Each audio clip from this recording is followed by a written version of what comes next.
Wrestlepalooza, ECW's blood-soaked answer to WrestleMania. Hardcore wrestling, broken tables, and a loyal fan base that thrived in the 90s. It died with ECW in 2000, buried and forgotten. But now, in 2025, WWE has dug it back up, slapped a spotlight on it, and called it a revival. The question is, should it have stayed buried? To understand Wrestlepalooza, you have to understand what ECW really was. This wasn't sports entertainment. This wasn't family-friendly TV. This was rebellion in a bingo hall in Philly. Fans weren't just an audience, they were part of the show. They threw chairs in the ring, they screamed at the wrestlers, and chanted things you'd never hear on WWE programming. And the wrestlers? They matched that energy. Tables, blood, barbed wire, whatever it took to make a moment. Wrestlepalooza was born out of that culture. It was anti-WrestleMania. ECW gave you something WWE and WWF never could.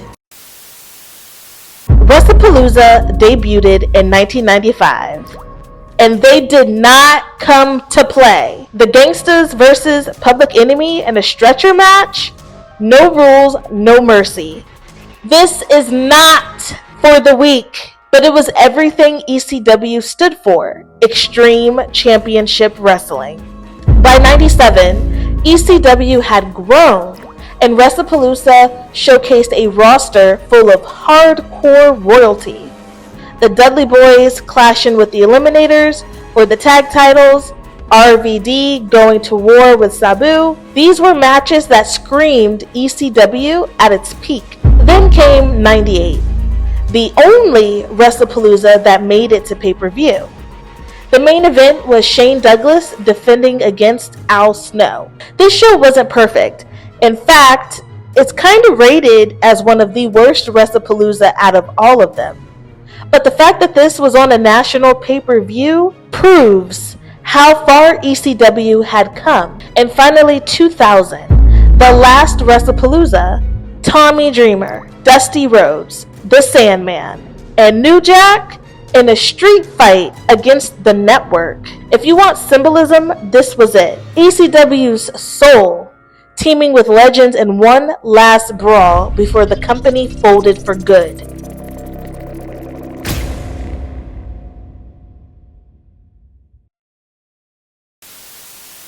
What did Wrestlepalooza mean to ECW? Wrestlepalooza wasn't about being the biggest show of the year. It was about giving their fans something uniquely theirs. Hardcore tradition. A supercard for the people who lived and breathed extreme. And then silence. When ECW folded in 2001, Wrestlepalooza died with it. WWE bought the tape library, but the name, the legacy, it was left to rot in history. For years, Wrestlepalooza was a ghost.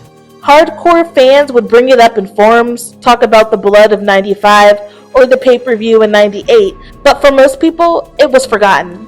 WWE never really touched it. In an era where WWE loves to recycle names, Wrestlepalooza stayed buried. It was almost too extreme, too niche, too connected to ECW. Until now.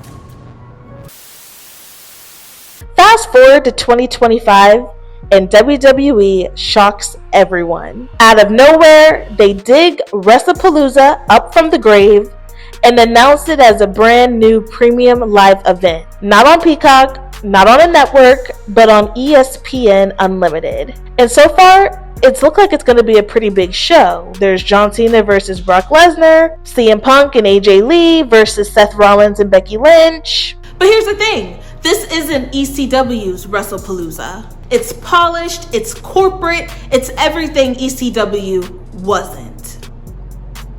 The irony. Wrestlepalooza, once too extreme to survive in WWE's world, is now being used to sell their newest era. So here's the real question. Can WWE truly capture what Wrestlepalooza meant? Do they even want to capture what Wrestlepalooza meant? Spooky season is approaching. This is the time of the year where people are expecting something a little bit more darker, something dangerous. Can WWE really deliver that? Can we expect one match Of blood and gore and all that good stuff. or is it all just gonna be watered down? But what do you think? Should Wrestlepalooza stay dead with ECW, or is this a revival of a new chapter? Gorgeous gang, if you gang, like, comment, and subscribe. And don't forget, we're too cute to tap out.